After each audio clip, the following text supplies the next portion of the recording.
The first time I learned what betrayal truly felt like, it wasn't in the moment I caught him, it was in the silence that followed. Silence is louder than screaming, heavier than slammed doors, sharper than broken glass. Silence after betrayal is a weight that presses down on your chest until breathing feels impossible. I had always believed betrayal was a single act, a kiss with someone else, a secret message, a night spent in another bed. But what no one tells you is that betrayal multiplies. It doesn't stop at the moment of discovery, it spreads like cracks through glass, touching everything in its path. When I found out my husband had been unfaithful, the room around me seemed to blur. The air grew heavy, suffocating.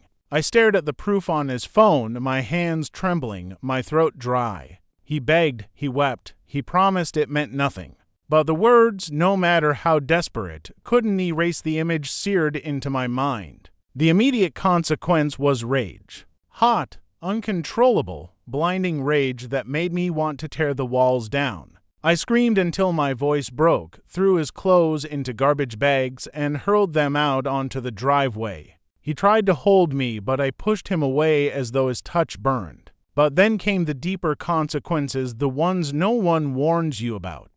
Trust shattered. I couldn't look at anyone the same way anymore. When friends told me they cared, I wondered if they, too, were hiding secrets. When my family comforted me, I asked myself if they had ever lied to my face. His betrayal planted a seed of doubt that grew like poison ivy, twisting itself around every part of my life. Sleep gone? Nights stretched into endless hours where my mind replayed every detail, every conversation, every time Head said, "I love you." I questioned which moments had been real and which had been dressed-up lies. My bed became a battlefield where his ghost lingered even though he was sleeping in another apartment. Dignity? Wounded. People around us eventually found out, friends whispered, neighbors stared. Some pitied me, others judged me. I hated both.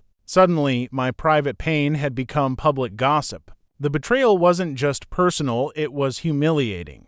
But the cruelest consequence was love itself. I didn't stop loving him the moment I found out. That would have been easier. No love lingered like an uninvited guest, forcing me to fight with myself. How could I still love the man who destroyed me? How could my heart be loyal when his wasn't? The war inside me was worse than any fight we'd ever had. Months passed, and I began to understand what betrayal truly costs. It isn't just the loss of a partner. It's the loss of the version of yourself who trusted, who believed, who felt safe. Betrayal kills that person. What's left behind is someone harder, sharper, lonelier. And yet, in that loneliness, I found a strange kind of strength. I learned to rebuild, to create a life without him, to stop waiting for apologies that couldn't heal me, to stop asking why me, and start asking what now. The consequence of betrayal is devastation, yes, but it can also be rebirth.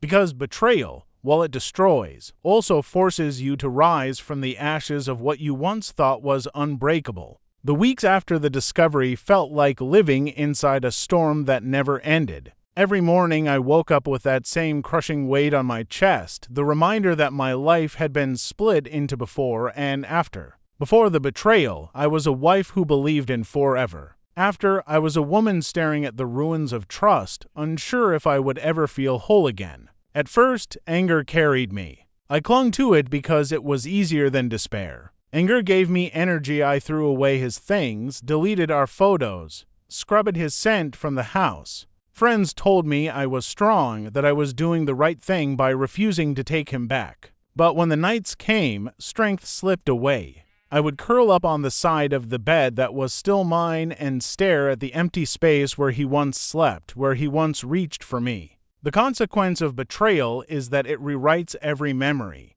Our vacations, our anniversaries, even simple dinners, all of them became tainted. I would remember a smile he gave me and wonder, was he already lying then? I couldn't trust my own past because it had been rewritten by his deceit. Then came the questions. Endless, merciless questions that kept me awake at night. Was she prettier than me? Younger? Did he love her? Did he compare us? Did he laugh with her the way he used to laugh with me? I wanted answers, but deep down I knew the truth wouldn't heal me, it would carve me open even deeper. When he tried to contact me, I ignored him. Calls, texts, voicemails filled with apologies and pleas. At first, I wanted to listen, to understand. But then I realized understanding his reasons wouldn't erase what had done. Betrayal doesn't come with explanations that make it hurt less. It only comes with scars. The world around me shifted, too. Friends began choosing sides.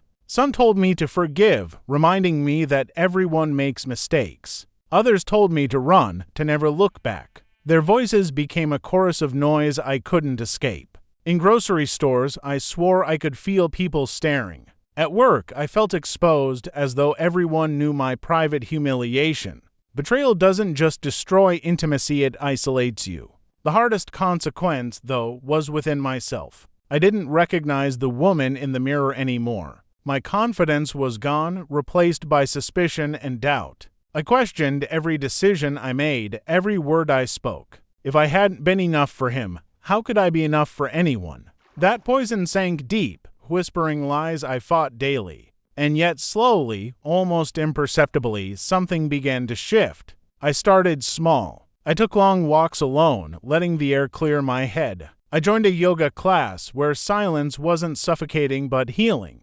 I reconnected with old friends I had neglected during my marriage, and their laughter reminded me that I was more than just someone's wife. I was still me, even if I had forgotten who that was. Then, one evening, I sat by the window with a notebook and wrote down everything I felt: rage, hurt, fear, betrayal, but also strength, survival, hope. For the first time, I allowed myself to imagine a future where his betrayal wasn't the defining moment of my life. Months later, when I saw him again, he looked smaller. Not physically, but in the way betrayal shrinks someone in your eyes. He was no longer the man I had once placed on a pedestal. He was just a man who made choices that destroyed us. He begged again. He told me he'd changed, that he'd spend forever making it up to me. And for a moment, I almost believed him. But then I remembered the silence, the sleepless nights, the way betrayal had gutted me to my core. And I realized I had already paid too high a price. The final consequence of betrayal is liberation. Because once you survive it, once you crawl through the fire and out the other side, you know something with absolute clarity. You don't need the person who broke you. You only need the strength to build yourself anew. And that's exactly what I did.